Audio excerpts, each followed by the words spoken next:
is SportsCenter AM. Super Bowl hangover, never heard of it. How Tom Brady continues to defy the odds and why one teammate was left unimpressed with Dak Prescott's return. Carson Wentz, Saquon Barkley, both coming in with big questions for Week 1. We have the answers on how much we'll see of them on Sunday. And it is bad in the Bronx. How the Yankees' latest loss saw them fail to do something for the first time since 1924 on SportsCenter AM. The pup's waving, guys. The pup is waving. Oh my gosh, that's hysterical. It will be a teenage party. How were you able to win that match? I have no idea. That story rolls on. This show is just beginning. Happy pre-weekend. Happy pre-weekend. Nicole Briscoe is back. Happy football. Yes. To you and yours. We have youth served at the U.S. Open. We'll get to that. Let's get to old age. The oldest player in football. That's where we start. Okay, so Tom Brady is 44. Dak is playing like it's 2020 all over again. Both are equally entertaining, and it is well worth the wait because it's been 214 days since the Super Bowl. And guess what? Football is back. It's the first game of the NFL season. You got Tom Brady and the Bucs at home, which is where they wrapped up their season with a Super Bowl trophy, taking on Dak Prescott. It's his first game in 300-plus days. We're going to start with the old head. Brady and the Bucs under pressure. Antonio Brown, over-the-shoulder catch, not a problem. The 28-yard game, so now they're in Dallas territory. Then a little bit later, first and goal from the 5. Brady going to fake the handoff, and just watch Chris Godwin just beating the defender. 9 catches, 105 yards. That is the good for Godwin. That is a good moment because it made it 7-0. We have some good for Dak Prescott. You said it, first time we've seen him since Week 5 and that gruesome broken leg. He finds CeeDee Lamb. Look at this again, blowing by Sean Murphy Bunting. The secondary was a bugaboo for the Bucs last season. It has some issues so far this season. And then on to the second quarter we go. Brady and the Bucs driving downfield. Watch these two. Like we have done so many times, it's Brady to Rob Gronkowski in the end zone for a touchdown. Touchdown to many, a tutty to those two. The first of the season, but the 99th of their relationship. This is the bad. Wasn't pretty. Ronald Jones, 4 carries for 14 yards and a fumble, so it leads to an opportunity for Dallas. And what does Dak do with it? He finds Amari Cooper after the ball finds the ground off the snap. Cooper again creating space, 13 grabs, 139 yards. Both of those game highs for Cooper. Cowboys down 14-13 after the missed point after. Very next play, very first play of the next drive for Tampa Bay. Brady going to find Leonard Fournette on the screen. Goes right off his hands and into the arms of Trayvon Diggs. So a couple of back-to-back turnovers. They make a field goal, and it's a 16-14 lead for Dallas. But Brady steps right back up on the next drive, and he's going to find Antonio Brown, and that's a 47-yard touchdown. AB had 5 catches, 121 yards, and that touchdown. Tom Brady had 213 yards and 3 touchdowns literally in the first half. It was 21-16 at the break. Dallas fans hope they got to see Lamb, and they connected 7 times, just not here. That's tipped up. It's Carlton Davis with the pick for the Bucs. The only turnover of the game for the Cowboys on offense, and this is one that has to come up. You're going to wear 88. You're going to wear that uniform for that franchise. You got to come down with that ball. Maybe he got distracted by the beach balls. Who knows? It's Brady and the Bucs racing a 3rd and 6 from the Dallas 11. Now we got 2 tutties. It's Gronk over the middle, second touchdown of the game. The 100th of their relationship, second most between a quarterback and a receiver in NFL history. Tampa Bay now up 28-19. We're hanging with Mr. Cooper again. Prescott to Amari, one of 3 touchdowns for Prescott. Dallas cuts the lead to just 2 for the Bucs. And that's where we are in the 4th quarter. It's still 28-26. Brady and the Bucs now in the red zone. Brady finds Godwin fighting his way, gets hit by Devontae Kazee, who forces the fumble, and that's picked up by Jordan Lewis. That is the bad. I said there was the good for Godwin. Well, this was the bad for Godwin, and part of the reason why Tom Brady said after the game, we got to clean it up. 2 minutes left in the 4th for Dak. Let's get that 2-minute offense. CeeDee Lamb, 31 yards. So elusive in the open field.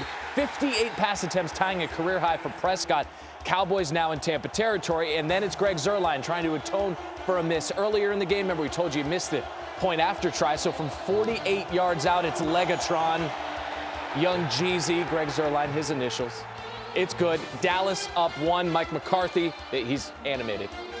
That is a subvert, but there's too much time left on the clock. 50 seconds left, and it's Brady to Gronk over the middle.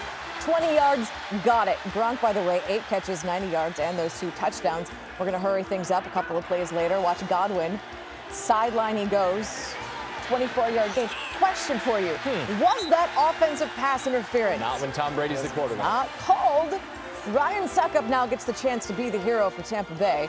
And this is a 36-yard field goal, and he's going to make it look easy. Who's the Legatron now? Dak threw for 403 yards and 3 touchdowns. Brady had 379 and 4 touchdowns. The Bucs, by the way, have won 9 straight if you go back to last season. So they kick off their title defense with a win, 31-29 over Dak in Dallas. You know, it's just competition at its best. So NFL football challenges you a lot in different ways. And, you know, we've worked hard on our 2 minutes. So it really comes down to execution. And sometimes we're going to need it, and you never know when you're going to need it. It came down to the offense tonight. You know, we needed to get out there and do something for the team to help us win, and we got to put ourselves in a position, and then Ryan made the kick. So that makes it really good when the ball goes through the uprights. Oh, there was no doubt we were going to go win the game. With him, it was just who was going to make plays, and guys up front did a hell of a job protecting, and guys went and got open. They did, and this was Brady's 49th career game-winning drive in the fourth quarter or overtime. That's the 3rd most since the 1970 murder. So the list goes Peyton Manning, Drew Brees, then Tom Brady. Brady is now also 6-0 against the Cowboys in his career. That is the best record by a starting quarterback against Dallas, and in his 300th career regular season start, Brady threw for more than 300 yards for the 100th time in the regular season career. That's the 2nd most in NFL history. All right, good morning to ESPN NFL analyst Rob Ninkovich, who knows his former teammate Tom Brady pretty well. You guys played together for 8 seasons, but the last one was 5 years ago when he was still in his 30s. Rob, what stood out to you the most about that game-winning drive now to kick off his age 44 season? The ageless wonder. Listen, Tom is continuing to progress and just be a tremendous football player at age 44. And I think right now he's rewriting the history books when it comes to how long you can play at the position. And look, he still looks lights out, hasn't missed a step, still making every single throw that he has to make, and he has complete control of the offense. So Tom, geez, hats off, guy. What a heck of a game. And another game-winning drive. As Boomer would say, tick, tick, tick, tick, tick, tick. Listen. They didn't have enough time. They didn't take enough time off the clock. The Dallas Cowboys, I kept saying, they gotta waste more time. They gotta have more time off the clock. Tom's gonna go down and have a game-winning drive, and guess what? Drove the ball down the length of the field, kicked the field goal. Tom Brady does it again. That's what stands out, is that Brady does it one more time. He becomes just the 2nd starting quarterback, age 44 or older, to win a game, and he joins his former teammate Vinny Testaverde. They played together in 2006. As for the Cowboys side, as for the losing side of this, yeah, Dak Prescott takes the L, but he looked good, top 400 yards. He had 3 touchdowns, and he looked healthy, and he sounded appreciative of another opportunity. Miss so much about this game that just brings me so much joy. Being down in the game 2 points and knowing that you're going to have an opportunity to go back out there and play, just that resiliency.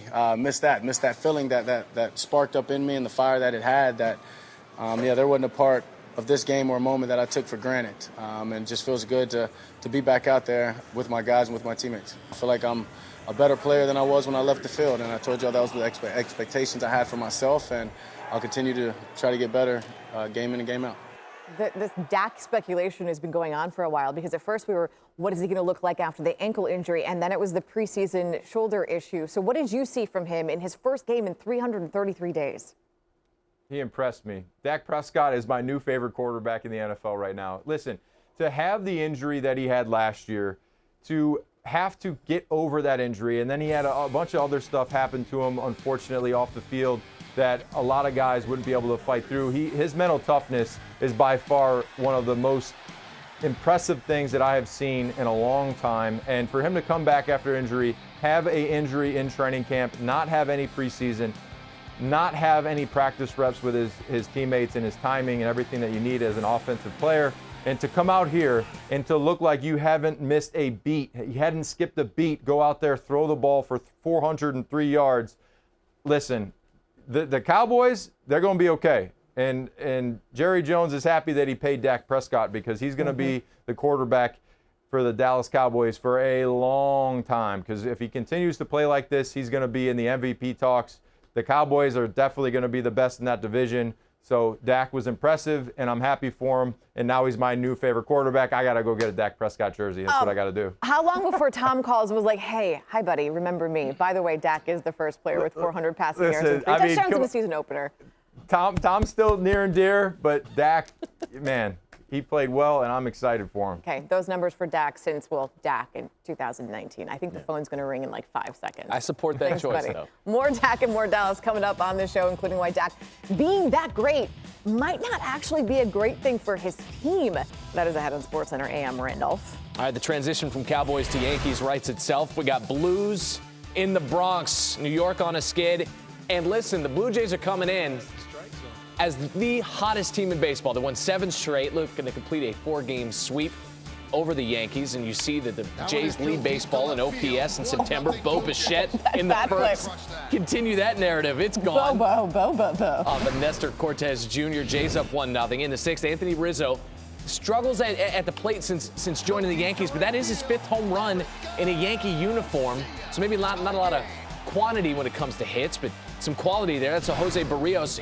Really his only mistake. 2 runs and 7 2/3 for him. Bichette again in the 7th. He said it's special. We feel like everyone can contribute in a lot of different ways. That's a single, 1 run in. It's 3-2 Toronto. Now 4-2. Looking for more. Vlad Guerrero Jr. More is more. Off of Andrew Haney. His 42nd. That's tied for second most in all of baseball with Salvador Perez. 1 shy of Shohei Ohtani. Jays 6-4 winners. They have 11 home runs in that series. That's their most in a single series against the Yankees all time. Aaron Boone put it simply, said, we just had a terrible homestand. Did you know the Yankees didn't lead? They didn't lead in any game of that 4-game set. It's the first time they've never led in a 4-game series since June 1924 against the Washington Senators. What? This Yankee skid has had this impact on the wildcard standings in the American League. 3 teams now within 2 games of New York for that final wildcard spot. Toronto, only a half game back. The Jays face the Orioles this weekend, so perhaps a chance to get fat there. They have the 2nd easiest remaining schedule in the American League. Coming up on this program, in case you had any doubt, Tom Brady is aging in reverse because what he did to open this season is something he hadn't done in almost a decade. Meanwhile, in the land of baseball, Harper and heartbreak for the Phillies, what it does for Phillies' postseason hopes. And then when it comes to Ohio State and Oregon tomorrow, why a Heisman hopeful's availability could be the deciding factor. That is ahead on SportsCenter AM.